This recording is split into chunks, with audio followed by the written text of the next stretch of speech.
So let's see. I'm going to do it like this. All right, so Plumber is an API, application programming interface. And to be honest, R itself is an API. It's a interpreted language written in C and Fortran. And basically what that means is that written in C and Fortran that does everything to an R. And you talk to that program with R. R was also developed, and S itself before R, for the purpose of writing a interface to C and Fortran and other languages as they came along for statisticians that didn't know these other languages. So as time has gone on, R has become this great interface to Java, to C++, Python, all the different cloud compute engines like Spark and TensorFlow. They all have APIs for R. So R is this great language you can talk to other languages with. And the idea of an API, I'm going to actually move this over.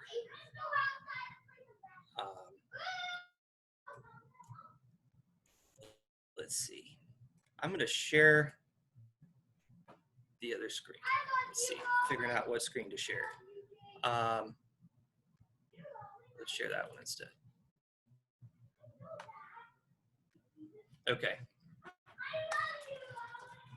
So an API basically exposes your code or a program, really anything that you write in an operating system. So Windows and Linux have APIs for you to write programs that are hosted on those operating systems.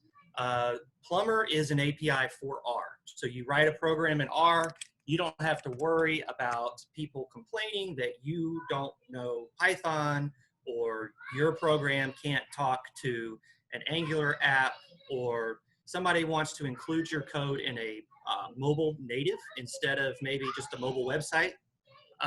So what you can do is put your code up on the web, in the cloud, somewhere that's hosted, or maybe on a Raspberry Pi at your house if you want to do some analytics on how often your doorbell rings or something like that. You can put it on a hosted site, and anybody that wants to can talk to it with HTTP. So any program that runs a curl or a similar package that can send HTTP GET requests, posts, either writing or reading, they can talk to your R. Now, who can maybe tell me some use cases for why you might want your R package to be able to be queried or run and send its data to another application? Does anybody come across a use case for that?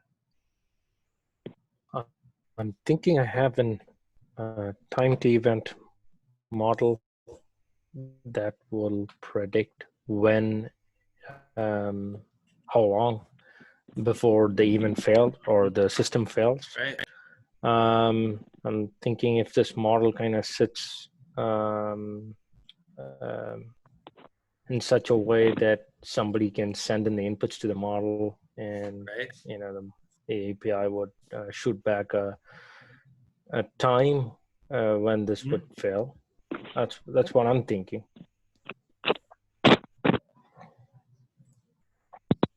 Yeah, absolutely. Anybody else? Okay, go ahead. One other situation I encountered was in a previous life was when we were trying to do application, trying to figure out how best to deal with a credit application, whether or not it should go in a faster route, or could we approve it faster? And looking at the credit worthiness and some of the characteristics of the loan, that the actual analysis of that was done in R, but the interface was done via web application. Right. That's good. One use case I've run across, I've got a little side project. I'm building a mobile app, trying to do it with R, trying to do a progressive web application. And want to hook it to a backend database. Neo4j is a graph database. And the data is graph data. And right now I'm just saving files. I've got it out on Shiny Apps IO. And my solution for saving these files, because Shiny App spins your Shiny app up in a different container each time, was just to write it Dropbox. Not a bad idea, but it is slow. It means I have to get the entire file. It would be much better to connect it with a database. Plumber for hosting, allowing R to talk to a database that is hosted outside of the Shiny app, which for database you pretty much you want to do. The other thing is that for Shiny, your server is designed to be a full robust server. It serves up, it's kind of a web server that serves up your UI. But it is difficult to maintain reactivity in this server file while at the same time maintaining state with another application, in here. Really what you want to do to maintain state or to record the results of events is to do that separately. R is a function language. Ideally, you would code it in a way that has few side effects except for plotting, saving externally. The idea is with functional programming is that every time you call the function with the same arguments, you get the same results. So state is managed externally in a database as opposed to in graphical representation in the code. I'm going to give you an example here of a Shiny app. I'm going to run it in the side pane real quick. This comes from Tidy Graph. Thomas Lynn Peterson is am I getting that name right? I'm always bad with names when I didn't write it down in front of me. He is a guru, master package developer, and very artistic as well. Does a lot of art with generative models in Tableau that he's been posting lately that are really cool. So basically all this does is it generates some notable graphs. This one is known as a bull. This is a ring. And what I've done is I've joined them into a bull, if you guys can imagine that. And then I've given a slider so you can decide how many nodes are in the ring. That's all this does, but you could imagine if it was a much more complicated app that needed to talk to a database, needed to maintain multiple users potentially at the same time, have concurrency, multiple users writing to a database, whereas a file just is not good for that at all. Or maybe something that's just heavy in compute. You might want to separate your heavy compute from your app. So what I'm going to show you is basically ripping out the logic in this server function that is not just serving up the data. We're still going to need a server function to serve up the data for the UI. but we don't need to do what could be imagined as heavy lifting. So I'm going to move over here to a Plumber file. And all you have to do in order to get started with Plumber in RStudio is come up here to File, New File, or you can just click here and go to Plumber API. I'll click here and I'll give this a random name and I'll show you. It gets you started with a function that echoes a plot that generates a random histogram, and then a function that adds two numbers. So what I'm going to show is basically doing the calculations done in the Shiny app, but doing them in Plumber. And I'm unfortunately not going to be able to show a use case with the database. But that is a good use case for this. And then the other one I've already mentioned is people you're working with in a service-oriented architecture environment, or just other teams that want to consume. Or if you want to put something up online and only pay for part of it and let somebody else pay for the other part of the project. This is a good way to do it. So if you run this API, we'll get into the code in just a minute. But if you run this, what you're going to get is, all right, let's make sure I stop everything first. There we go. Your URL is going to open, now this is locally, this thing called Swagger. And Swagger is just a pretty front that Plumber uses to enable you to test and browse your API. So you can test it here. We're gonna try it out. Get means you want to query the API and get information back to show on a web page. Let's say we want 5 nodes. It's going to execute and it's going to return JSON. So here we have our bool, and here's our edges. It doesn't look like a bowl with a ring in its nose. So we come down here to get, and I didn't include any arguments there for simplicity. It just knows it's going to go ahead and plot this bowl with 5 nodes in the ring. So this is what's being sent across the web back to you or your app or your friend's app. It's just JSON, or it's going to be JSON in a PNG, an image PNG, which is going to look like gobbledygook until you open it as an image. And how to do that. Now, if we look back at the code, does anybody, real quick, have any questions? I want you guys to feel free to interrupt me at any moment. I just opened up a new file and kept the defaults that showed up, right? Yeah. And I ran the file has a message, a function for plotting, and a function to add 2 numbers, I guess. Right. So I get under default, I get 3 parts, 2 gets and post, right?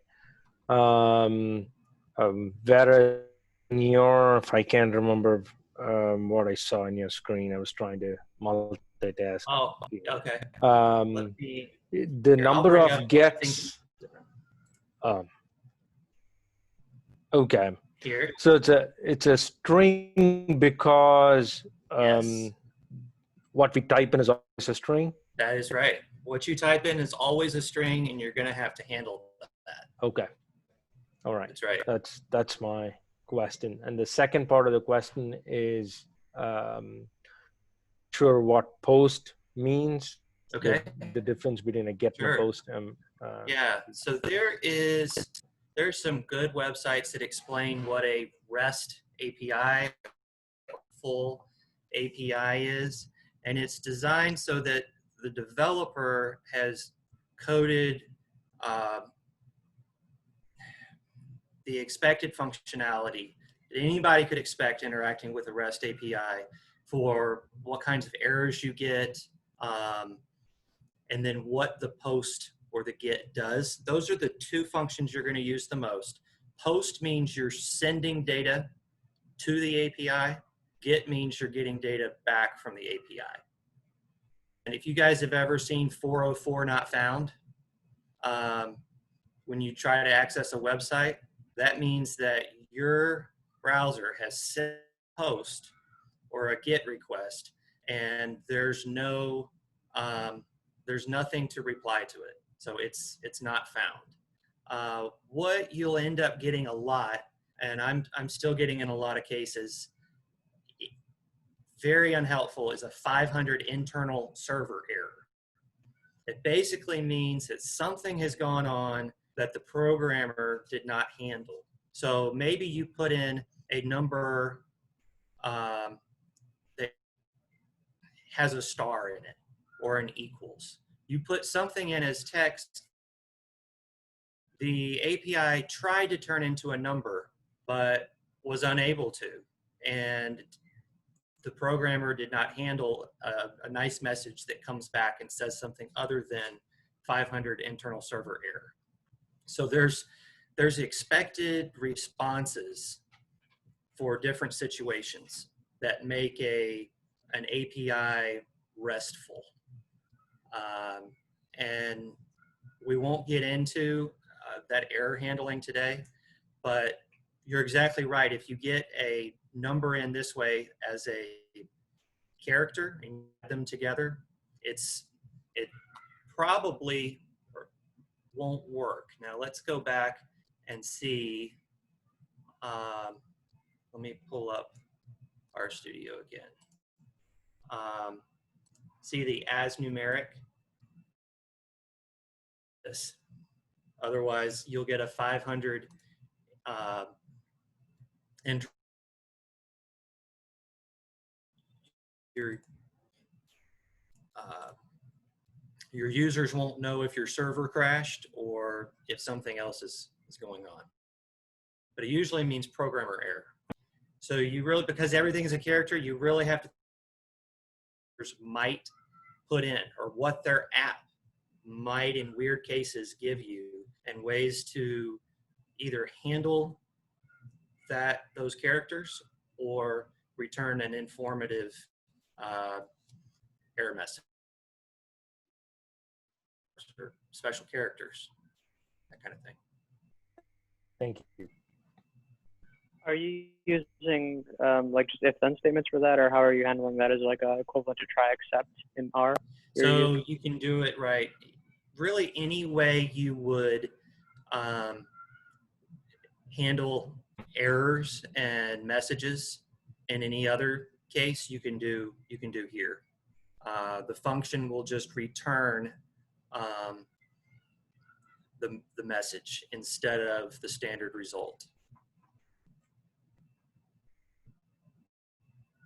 And Plumber uses a package behind the scenes called JSON Lite. I don't know if anybody's used that. There's sometimes some hiccups you have to handle. I'll show you one example. But that turns your data, however it is returned by your function, into text that is then sent over the web as text in JSON format. I won't really get into any error handling today, but keep in mind you do have to do it.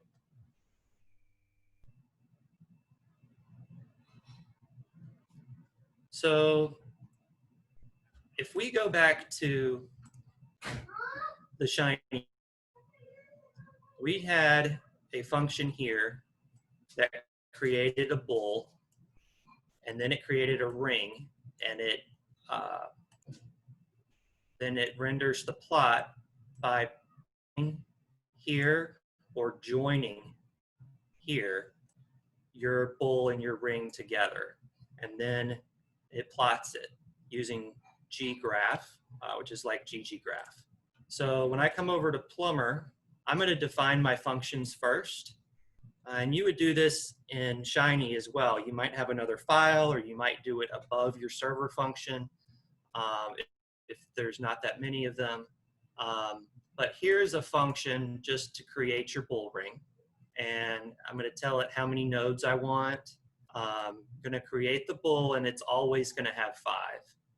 And create, I'll go ahead and do that. Let's stop Swagger from running for a minute. So we created graph 1, and then we'll create graph 2. And if I save that nodes are 3, now I have 2 graphs. And tidygraph uses iGraph behind the scenes, and there's a it's not a bad plot function for iGraph. So there is the default graph, and then that iGraph does, and there is GR1. There's your bull, and if you join them, it defaults to joining by name, which is this character there. And I've named them with the first letter of the alphabet and then starting with 6. And adding 4 so that I don't get B to E. So then if I plot my bull ring, there it is. And it's going to look differently every time you do it because the algorithm is not deterministic. Here we've defined a function very similar to what Thomas has on their website. And what that's going to do is just use gggraph type aesthetics to format your graph. So I'm going to call plot bull ring and pass it bull ring, or actually I'm not going to pass it anything. I just made this simple. Typically you would want to make sure that you are requiring apps or people to pass the specific plot or the specific graph you want to plot. But there it is. I like the default blue here better than the mustard that iGraph likes to use. And here, if I call bull ring, I've done this so that there is a default. If you can call the API without any arguments, and this is what it will give you with a 3-node ring. And it will, if you decide to run the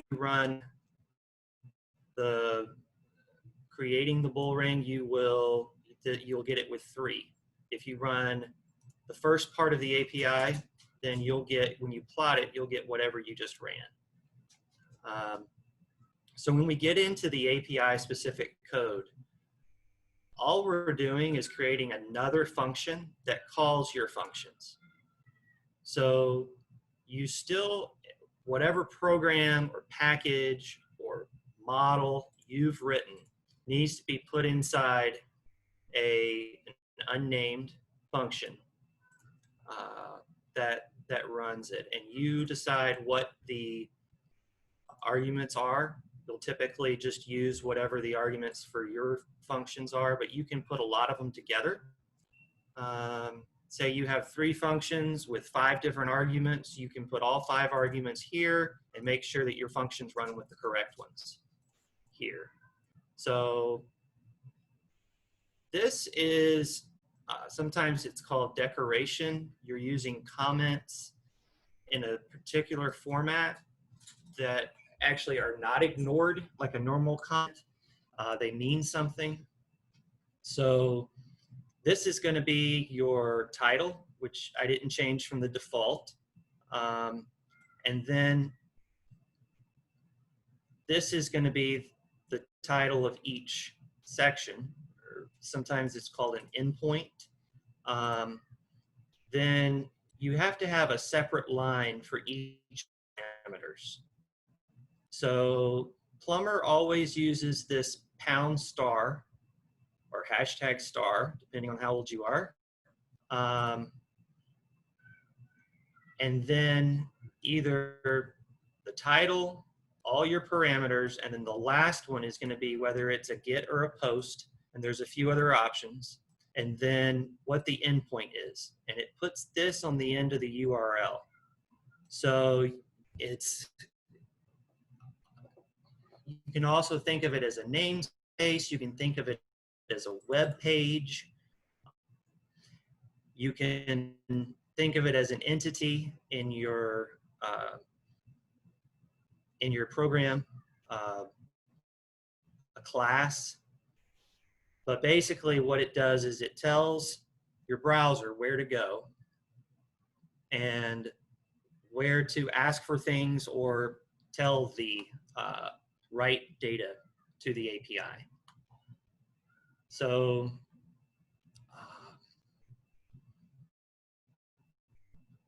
does anybody have any questions about this?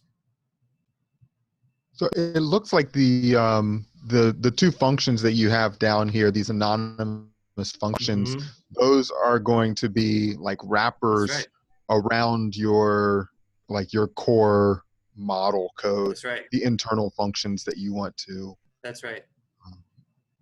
That you're actually doing the work in. Right. So this hides all the complexity of your code and your model from the user, and all they know is that they are calling an API with certain parameters. So all of your functionality is done not just behind this function, but really in your program. And so this, you can modularize it easily, and then the plumber.r file is all that talks to the web. Is that what you were asking? Yeah, yeah. Can you put these wrapper functions into another file and then have like your bull ring and plot bull ring in, like, can you have those in different files? Or do they all have to be in the same? So the plumber.r file needs to call them, Okay. if that's the case. But yes. So a lot of times a large API will have many different endpoints, and the functions in them will do a lot. And just like you can mod Shiny, you can modularize Plumber. But what you have to do, like in Shiny, you can have separate UI and server files. But if you have multiple UI modules, your UI file has to call them. You can have a global file that calls a lot of modules, but really, as far as I know, all you're allowed are a global, a UI, and a server. And I'm probably getting that wrong, but there's a small handful of files that Shiny will always look for that have to call all your other ones. And in this case, Plumber really only has file. Now, in order to publish it, Docker has a very particular file it looks for. Kubernetes is looking for a YAML file. So those are required, but Plumber is always looking for the plumber.r file. Sorry, did you answer why you're using the double @ sign operator for the bulk? Yes, so typically that is not something you want to do in functional programming. In this case, I'm doing it because because this is, has no argument. And so these functions in Plumber never have an assignment. So it's, without doing the double assignment in Plumber, this function, even if it had bull ring here, would not have any way of knowing what is done inside this function. So what Plumber does is it completely encapsulates this environment inside this function. So none of the other functions have access to it unless you do the double arrow. So you're using that to share data between the two endpoints. Right. Is there a it's changing concept? State of, Go go ahead. ahead. I was Finish your thought. just gonna ask. In R, is there a concept of like a global variable? Yes, there's a global environment, which is the default environment. And inside of a function, in order to send a variable to the global environment, you just use the double assignment. Okay. It's done all the time in object-oriented programming. Functional programming, it's not done as much. There are cases where it is. If you wanted to get around this, you would a GET request would never change the state. That's another RESTful rule, kind of. So this is violating that rule. A GET request doesn't actually change the state of the API or the program or the data. You would need a PUT request to actually change bull ring. So right now I'm cheating a little bit. You send a GET and it actually changes what you're plotting next. Ideally, you would have a different function that would still have /bull ring. It would be put/bull ring. It would change bull ring by writing, not using the double operator, but writing to a database. And then another GET plot would plot that new graph.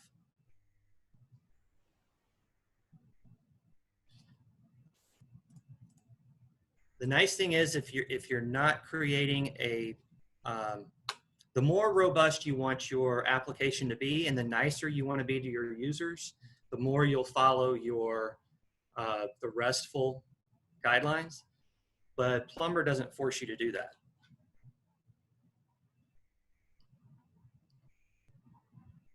But basically what this does is it cheats. It allows a GET function to pass new data to this other GET function.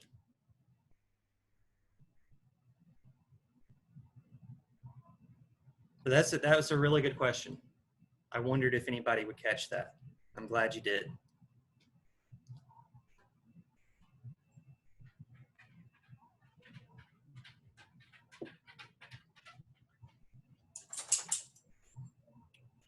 So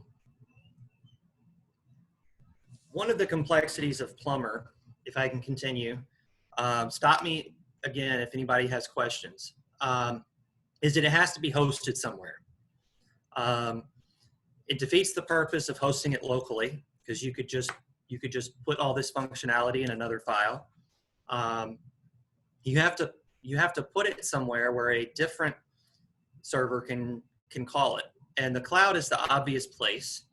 And there's several different options for putting Plumber in the cloud. If you read the Plumber documentation, there's really good information on putting it in DigitalOcean, and then which is probably the easiest thing to do outside of Connect. So RStudio Connect is the easiest way to do this. It's just right out of the box. It's a push button. All you do here is you publish your API, which is what I do to put a Shiny app out on Shiny Apps.io. but for Plumber, you can't use Shiny Apps IO. You have to use Connect. So I'm going to show you how to do this in an Azure environment. How many of you guys are in an environment that uses Azure? I'm just curious. For OneBridge, most of our clients are on Azure. But I know in the scientific and medical community, it's a lot fewer. So, and where we do a lot of our work is in that environment. And so we haven't actually done what I'm going to show you because where we do most of our work, they have a Connect server.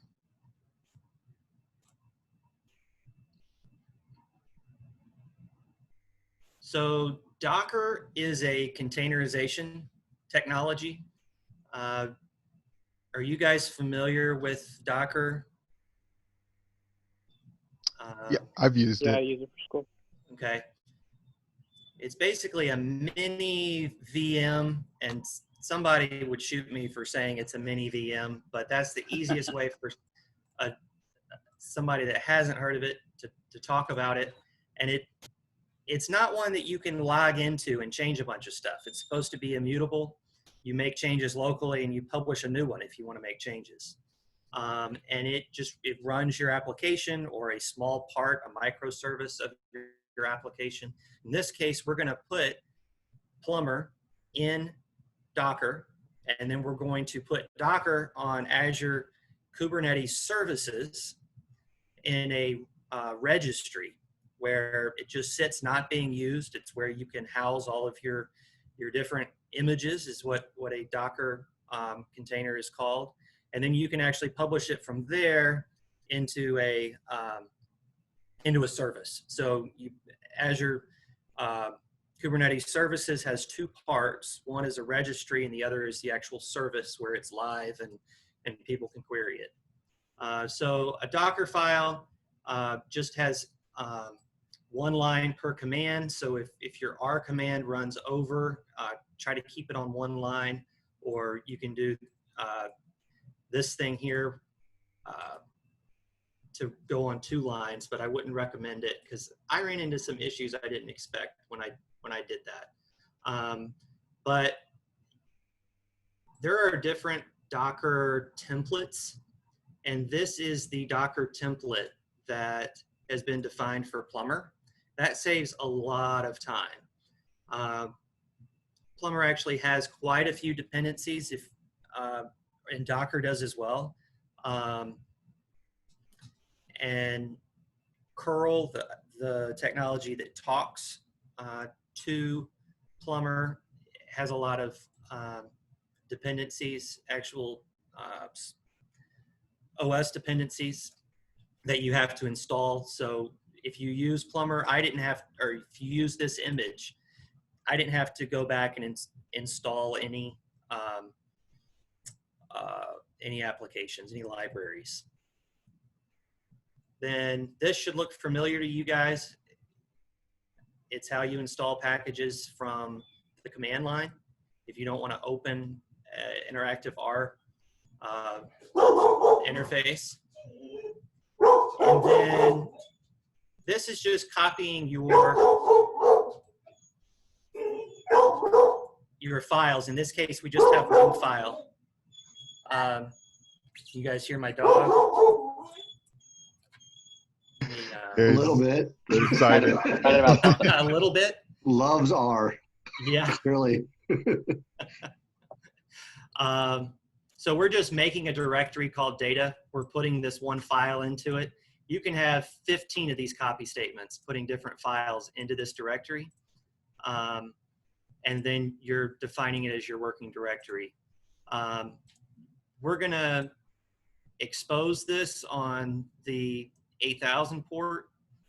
And then this is what's going to be run inside of Plumber. The package Plumber has the plum function that calls your plumber.r file and runs the API.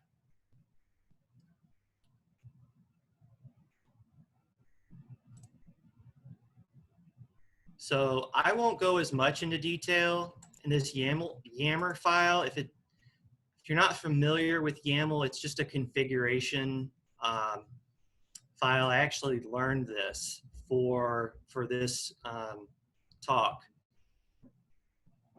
It's how you're basically telling Docker what your configuration is going to be. So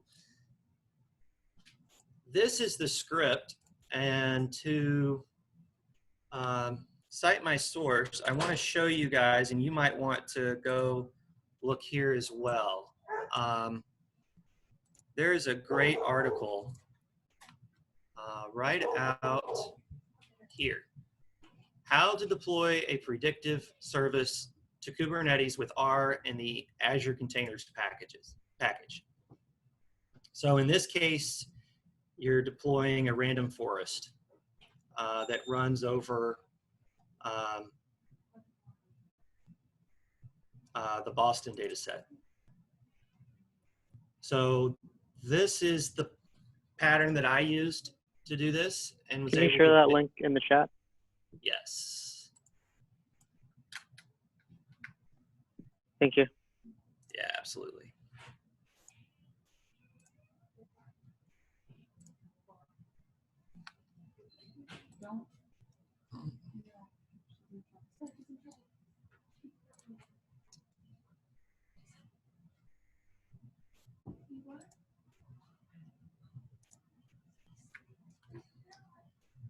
There we go. So back to our studio. I've only made slight changes from there, so I'm really indebted to that website, and I think you guys should take a look at it. I'll just walk through this. There's a couple libraries to call, and I have separated my secrets into a different file. I think it's an easy way to pass in your tenant, your subscription. I've got a Git username and SSH key because I'm using the Azure DevOps Git. So basically what you do here is you got to make sure that your working directory is where you expect.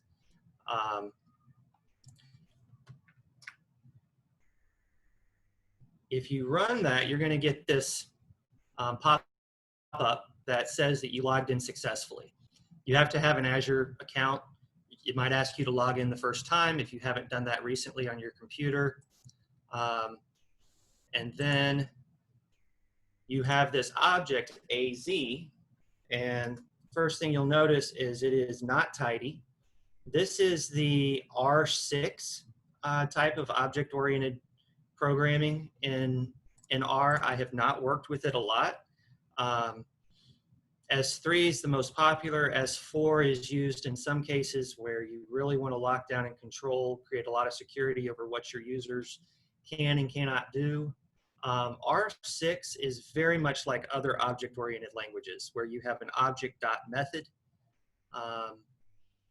And essentially here, you're going to notice the $, which is used other places in R. But in this case, this is a function. AZ is your object. Get subscription is a method. These are your methods available to this class of object, which is a resource manager.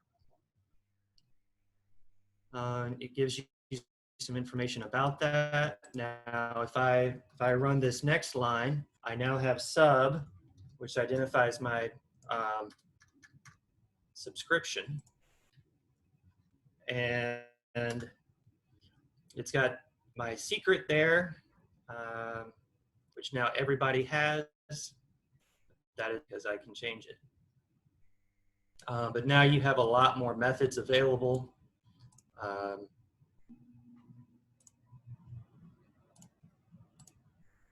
in Azure, there's a hierarchy of subscriptions, resource groups, and then actual resources.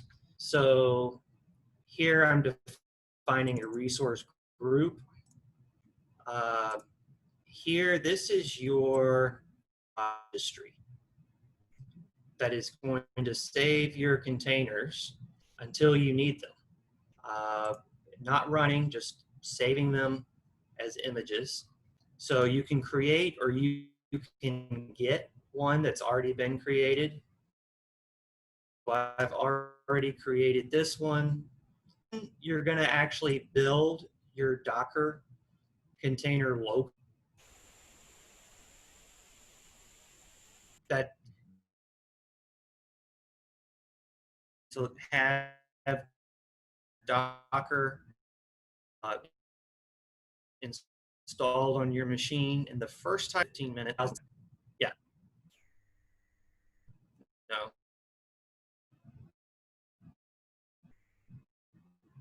Yeah, seconds. That'll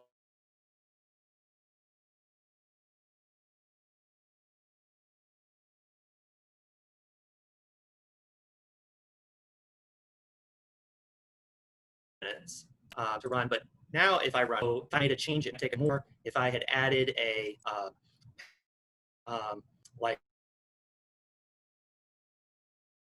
say I added DevTools or something huge, full amount of time.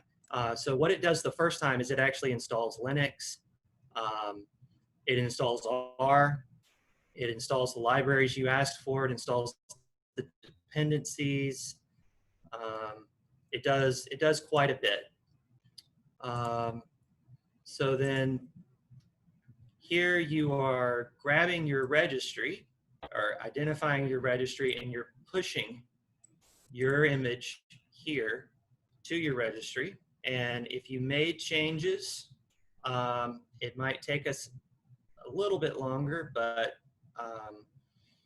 you would get some layer already exists. You would get a few others that say that it's making a change.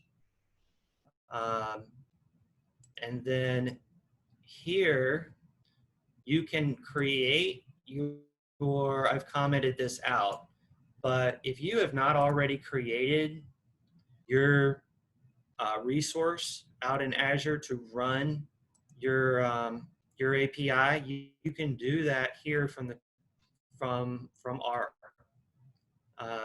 So in this case, there's a pool I've called pool 2. I just have one node because I selected a slightly bigger one. With the free Azure account, you can do one smaller than this with 2 nodes or this one. And this one has 4 cores with 16 gigs. So it's not a bad size container. And Azure actually calls this a VM, which they shouldn't, but it of Kubernetes is you don't have to worry at all about the servers or even the VMs underneath your containers. You just throw Docker containers out there, multiple ones. See, I don't even have to create more than one Docker image and put it on multiple nodes and make sure they talk to each other. Kubernetes would just handle increasing the number of nodes. So it's a nice way to host a program that might have large variability in usage.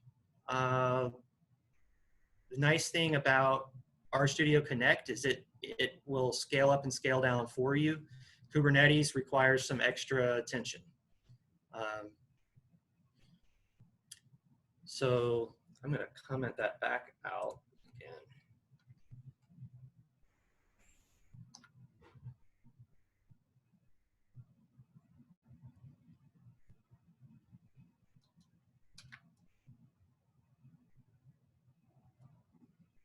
So that was grabbing the endpoint. Here's passing the secret. Now I ran into some problems there before, and it's telling me my secret already exists. So that's fine. It didn't fail. The next thing should work. So the service was created. So it actually created what it considers two objects. One is a deployment and one is a service. You can kind of think of them together as a working application hosted out in the Azure Kubernetes service. And then here you can get some information on the deployment. It was successful. One is available. It's 25 seconds old. Out of all the ones you have in this resource group, how many are ready? And then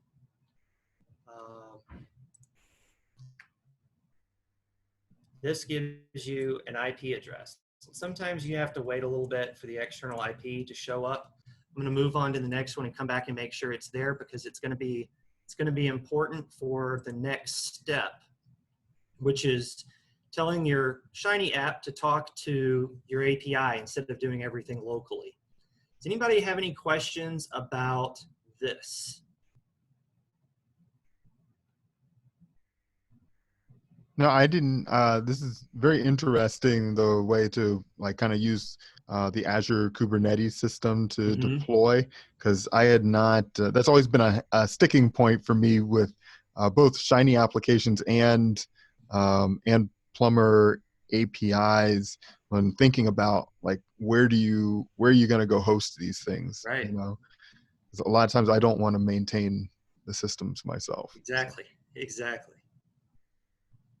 Yeah, this is really cool too. I agree. Seeing that you can, I guess, deploy a model through this API and with these tools, really cool. Right.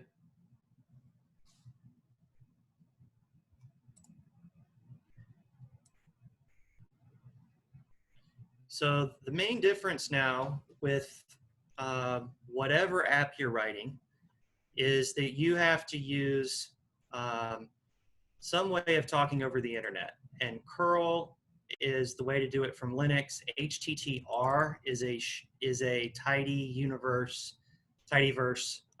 application or package that uses curl under the hood. And I really like it. You could just do system and then do like a one-liner Linux command, but it's really complicated how you handle your arguments, and it's different on Linux and Windows. So just use HTTR. And so here is your Git. And then you're going to build with your URL, which changed since the last time I did this because I published it again. So I'll change that again. This is your endpoint. So we have a plot endpoint, and we have the bullring endpoint. And then this query is your arguments. If you ever notice a question mark at the end or towards the end of a URL, that is defining a query and arguments. So this basically does that for you in a way that's familiar to our users. Each of your arguments is an element in a list. It's not a vector. So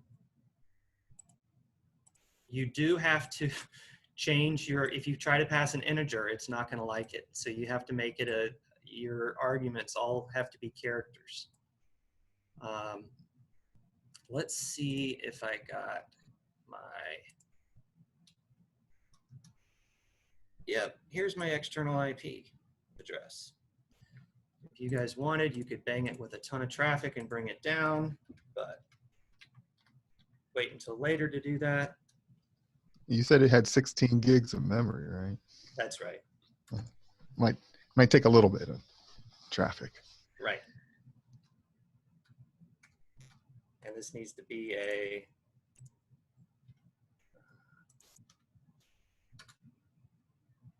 okay. So now, if I say nodes is 3, and I make it a character, and then I'm going to get a response. And of course I have an error. Colon is first character.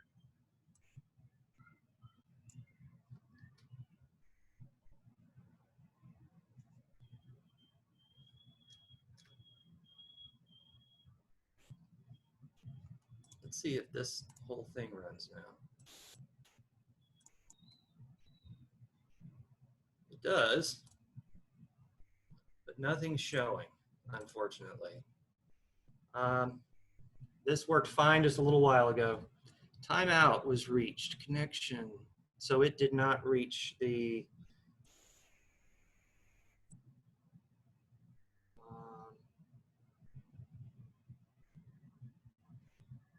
one thing we can do is open up the terminal and ping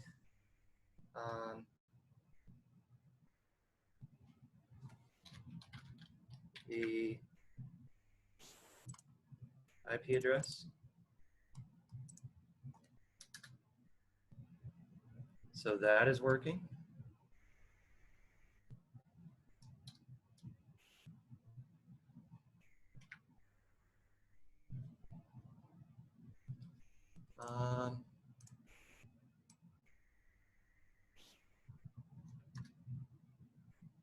Okay, let's stop that.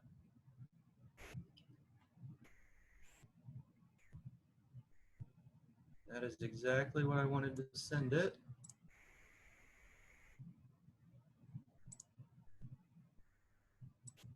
Maybe I didn't run my, did I run those?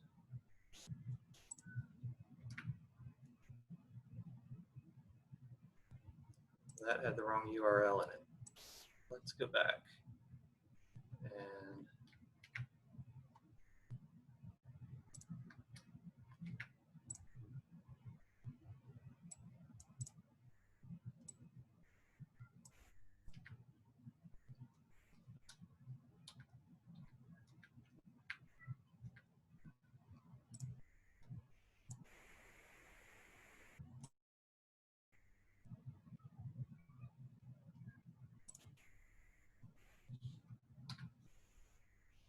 or what we could do is just try to run, make sure all the functions work, and debug this thing. I know we're getting late on time. Yep, those are timing out. A lot of stuff like this you will have to debug.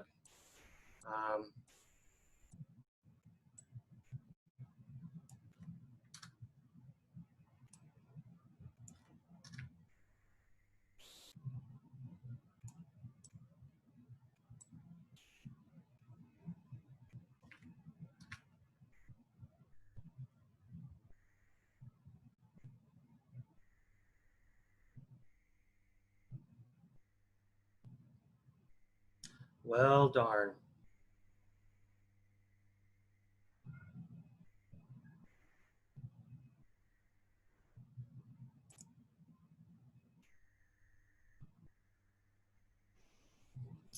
So, got an idea.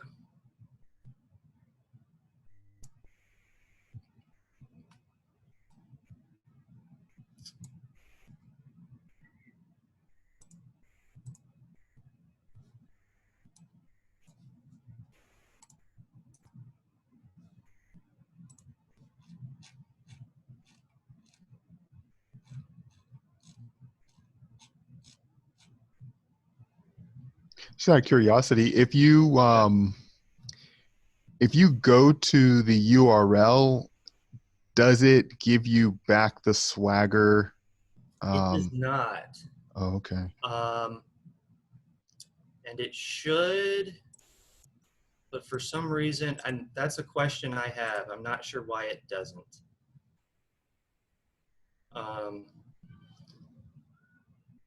It didn't before either when this was working. And my other one works. Let's see.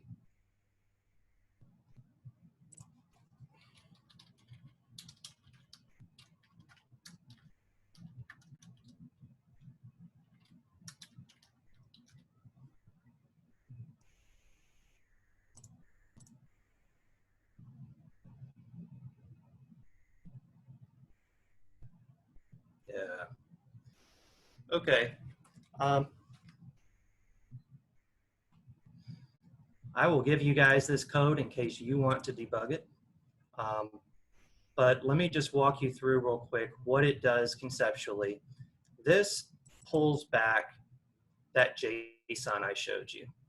And then it's going to, one of the objects in response is the actual JSON that's called content. And then it comes as just a list. And you've got to tell it, you've got to put it back in the structure of a tidy graph. So you tell it what your nodes are and what your edges are. And you then tell tidy graph what your nodes and edges are. So that's what that does. You're handling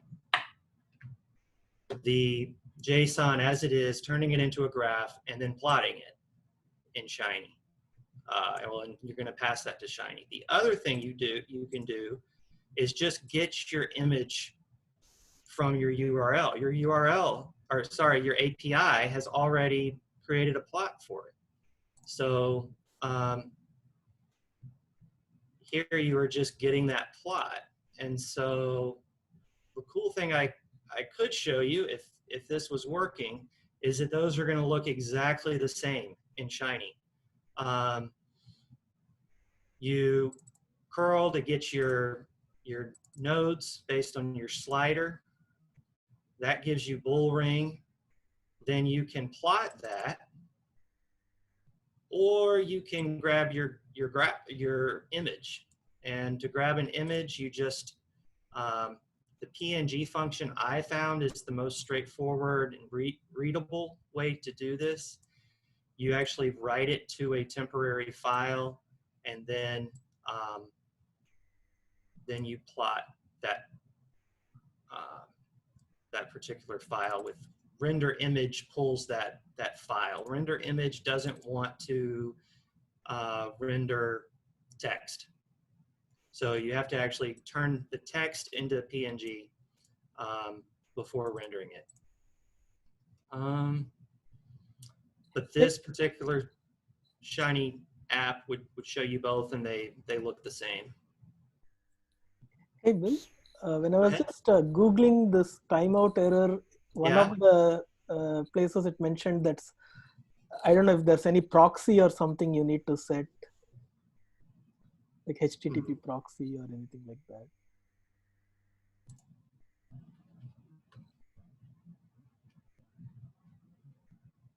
Let's see.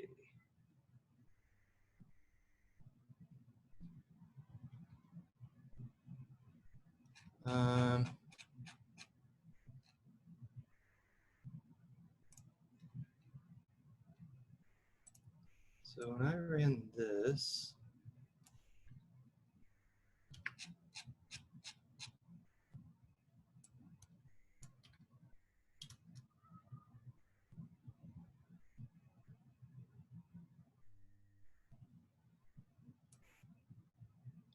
did I copy that correctly? And it's 8,000. And typically you don't need to worry about this part.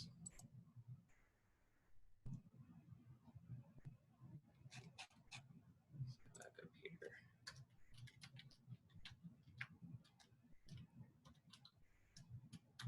I'm just wondering if the separator needs to be the other slash. Not sure, but we could try that. Let's see.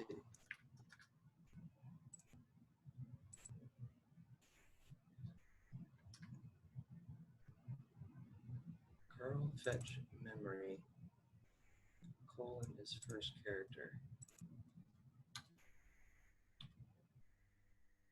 Oh, I need to put my 8,000 in here.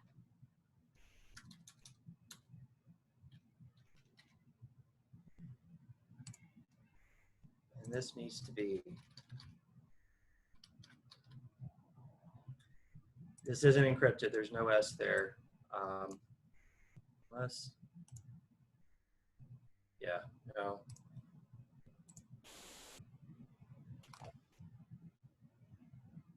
let's try that.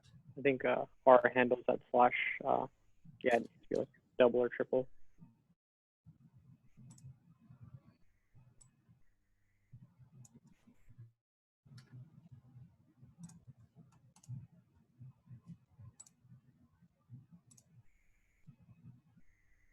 Hey, there we go.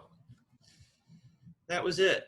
So I can change this, and it's pretty quick. It's going all the way out there to Azure land, and it's telling my API to change the size of this ring. And in one case, it's sending JSON back that I'm plotting, and in another case, it's sending a plot back. And they're pretty much the same. A little difference, but you can change your the size of your image with this PNG function. Thanks for the help, guys. I'm glad we got this to work. So that's really the end of my talk. I'm going to put these files out. I didn't give you a like an instructional walkthrough or PowerPoint, but maybe I'll put that together as well. Any questions or anything you'd like me to go back over? So just for the way you fixed the problem we were seeing was you added the port to the end of the URL. And I don't know, I guess we also had to add the HTTP to the beginning. Yes, you do. Okay. Yes.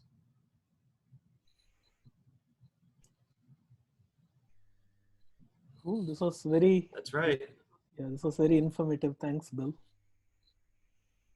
Sure. Yeah, it's nice to see a good from beginning to the end kind of example. Right. Of being able, including being able to deploy it. You know. Right. And then one of the best things. Go ahead, Sri. This file has to be named app.r, correct? Well, for Shiny, you have some options. You can. This is the simplest. You just have your functions at the top, then you have your UI function and your server function. Right. You can have these UI and server in different places, and when you click load the app, it actually runs this part for you. So you don't actually have to have an app.r file for Shiny. You do have to have a plumber.r file for Plumber. Oh, that's a Shiny thing. Okay, thanks. And Docker, you're telling it here, I think you could have a different name to your Plumber file, but it has to still be just one. But it automatically creates a Plumber file for you. I wouldn't change it.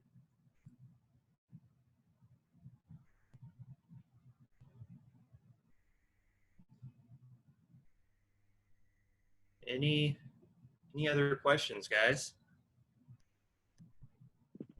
What are you using the graphs for? The graph package besides this stuff? Is there anything? Yes. So in this case, a graph is a data model where you have nodes and edges representing entities and relationships. And the tidygraph package handles the logic for that, and the ggraph package handles the plotting.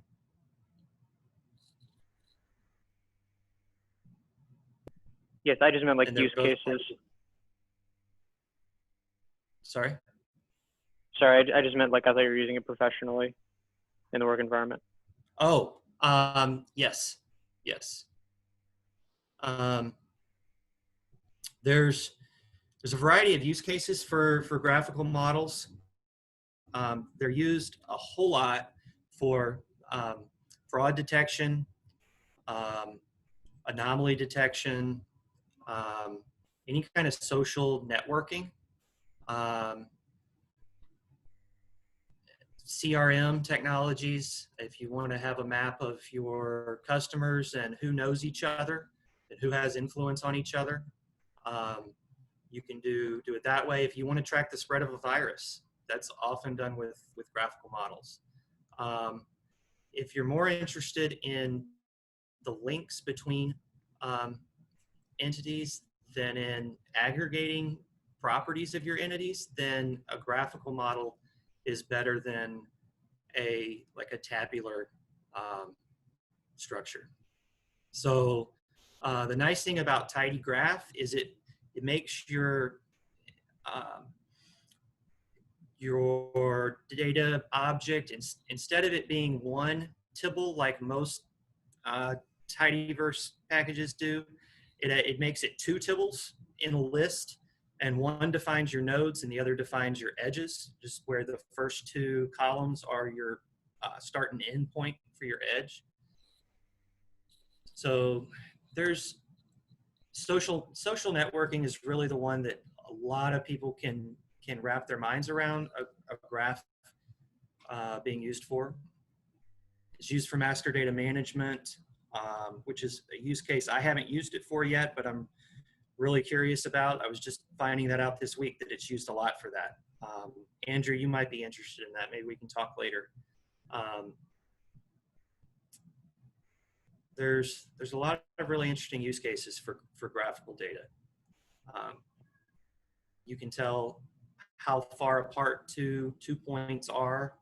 If you have a data model where your customer table is constantly joining to itself, or maybe a product table is constantly joining to itself to show a hierarchy of products, anytime you have a lot of many relationships or a lot of self joins, a graphical model makes a lot of sense. Thank you.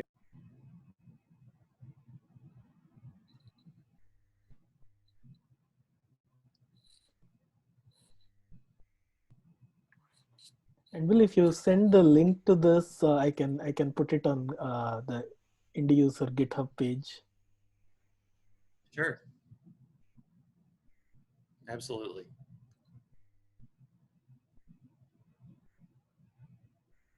All right. Any orders of business before we close, Derek and Nothing from my end right now. We'll keep an eye on the Meetup page, and we'll have the next presentation up there probably in a couple of weeks. We'll figure out what we're going to do next, and also keep an eye out on the YouTube. We got a YouTube page where we're posting these videos, so you can find more of us up there. Cool. Also, I don't know, people may already know this. So recently, Thomas Lynn Peterson, the person you mentioned, Bill, he gave like a two-part workshop on ggplot2 and its extensions. Each part is like a couple of hours. So I found it quite useful to. Yeah. It was a good refresher, and then there are a lot of things I guess I was not aware of that I picked up. So just letting folks know it's out there. If you just type Thomas Lynn Peterson YouTube, it comes up in Google search results. And I can also maybe put a link in the GitHub page. Cool. I'm going to go look for it before I forget.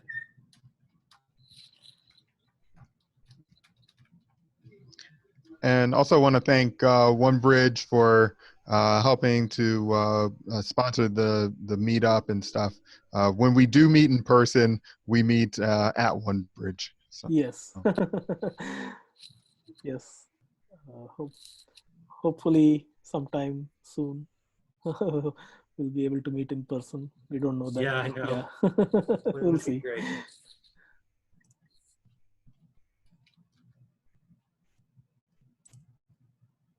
Thomas Peterson with an O-N is a UFC fighter. I think it's Ian probably. Thomas. It's an Ian. Yeah, Thomas it Lynn. is an Ian.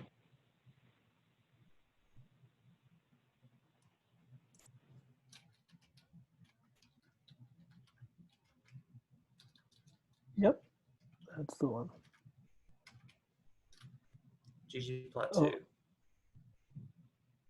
All right, comes up first thing. Cool.